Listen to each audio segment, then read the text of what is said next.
আসসালামু আলাইকুম ভিউয়ার্স, আসুন নিজে শিখি এবং অন্যকে শিখাই। তো ভিউয়ার্স, আজকে আমি আপনাদের রিকোয়েস্টের একটি ভিডিও নিয়ে আপনাদের সামনে হাজির হলাম। তো আপনারা যারা কমেন্ট করছেন, আপনারা যারা রিকোয়েস্ট করছেন যে প্লেন মেশিনের ফিডব্যাক টাইমিং দেখানোর জন্য, তো ভিউয়ার্স আমি আপনাদেরকে চেষ্টা করব প্লেন মেশিনের ফিডব্যাক টাইমিং অ্যাকুরেটভাবে 100% ক্লিয়ারভাবে আপনাদেরকে দেখানোর এবং বোঝানোর চেষ্টা করব। তাই ভিউয়ার্স, আপনারা আমার ভিডিওটি শুরু থেকে শেষ পর্যন্ত দেখতে থাকুন আর এই প্লেন মেশিনের ফিডব্যাক টাইমিং পারফেক্টভাবে জেনে নিন। তো ভিউয়ার্স, আমরা জানি যে প্লেন মেশিনের নিডল বার যখন নিচে নামবে, প্লেটের নিচে নামবে, তখন আমাদের ফিডব্যাকটি বা তারটি নিচে নেমে যাবে। নিডল বার যখন উপরে চলে আসবে তখন আমার ফিডব্যাক বা দাঁতটি উপরে চলে আসবে। এটা হলো সাধারণ নিয়ম। তো ভিউয়ার্স, আপনারা দেখতে পাচ্ছেন যে আমার এই মেশিনের নিডল বার নিচে নেমে আসে, অর্থাৎ ফিডব্যাকটি উপরে চলে আসছে, কিংবা নিডল বার উপরে চলে আসছে, ফিডব্যাক নিচে নেমে গেছে। তো এভাবে যদি থাকে তাহলে আমার মেশিনের বডি তো সামনে টানবেই না, বরঞ্চ আমার মেশিনের নিডল ভেঙে যাবে। তো এই জিনিসটা আপনারা কীভাবে সমাধান করবেন সেটাই আমি আপনাদেরকে A to Z ধারণা দিব এবং কি বিস্তারিত খুব সুন্দরভাবে খোলামেলা আলাপ আলোচনা করব।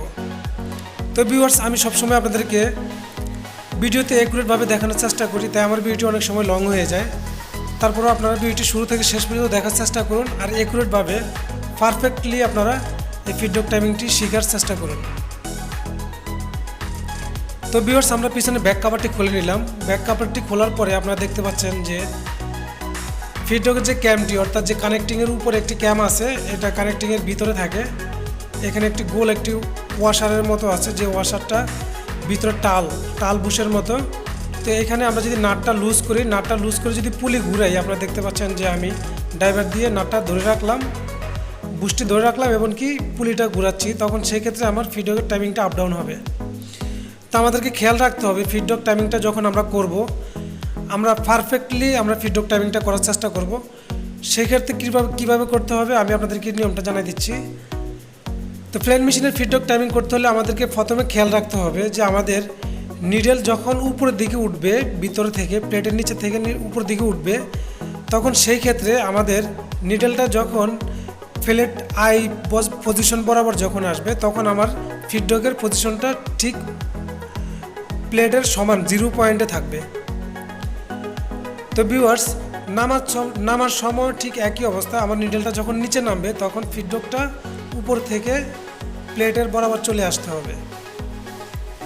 তো অনেক সময় 19-20 চলে, সেক্ষেত্রে আপনারা সেদিকে কান না দিয়ে কিংবা সেদিকে খেয়াল না করে আপনারা পারফেক্টলি ফিডব্যাক টাইমিংটা করার চেষ্টা করবেন। তাই আমি আপনাদেরকে দেখাবো অ্যাকুরেটভাবে আপনারা কীভাবে ফিডব্যাক টাইমিংটি করবেন। তো এই ফিডব্যাক টাইমিংটি দুই সাইড থেকে করা যায়, পিছনের কাভার থেকে করা যায় এবং কি উপরের অয়েল সেলের একটি রাবার দেওয়া থাকে, ওই রাবারের ওদিক দিয়েও ফিডব্যাক টাইমিংটা করা যায়। তো কিছু কিছু বাংলা মেশিন আছে যে মেশিনগুলোতে উপরে অয়েল সেল থাকে না, উপর থেকে ড্রাইভার ঢুকানোর নিয়ম সিস্টেম থাকে না, সেই ক্ষেত্রে পিছনের কাভার থেকে ফিডব্যাক টাইমিংটা করে নিতে হয়।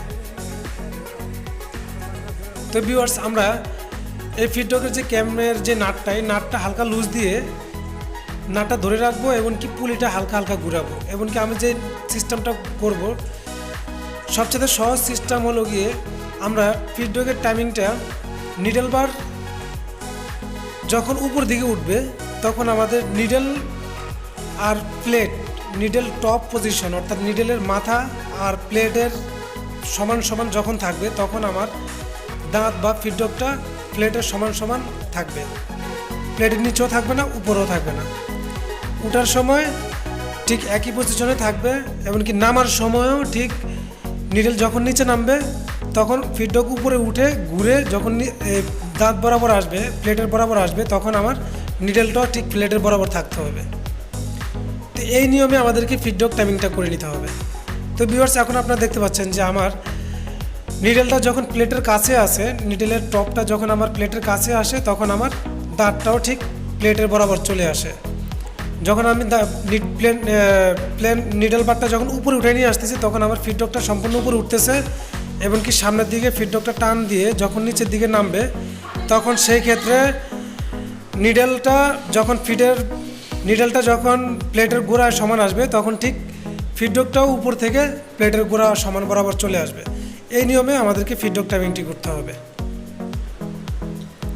তো ভিউয়ার্স, আপনারা দেখতে পাচ্ছেন যে এখন আমার ফিডব্যাক টাইমিংটা অ্যাকুরেটভাবে আছে। এখন আমাদেরকে ক্যামের নাটগুলো ভালোভাবে টাইট করে তারপর কাভারটি লাগিয়ে দিতে হবে।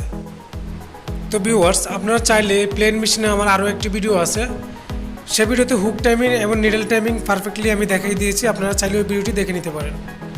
তো ভিউয়ার্স, আমার ভিডিওটি যদি ভালো লেগে থাকে তাহলে অবশ্যই একটি লাইক করবেন, কমেন্ট করবেন এবং আপনাদের বন্ধুদের মাঝে শেয়ার করবেন। আর আপনি যদি আমার চ্যানেলে নতুন হয়ে থাকেন তাহলে অবশ্যই আমার চ্যানেলটি সাবস্ক্রাইব করে রাখবেন এবং পাশে যে ঘন্টা আইকন বেলটি আছে সেটি বাজায় রাখবেন।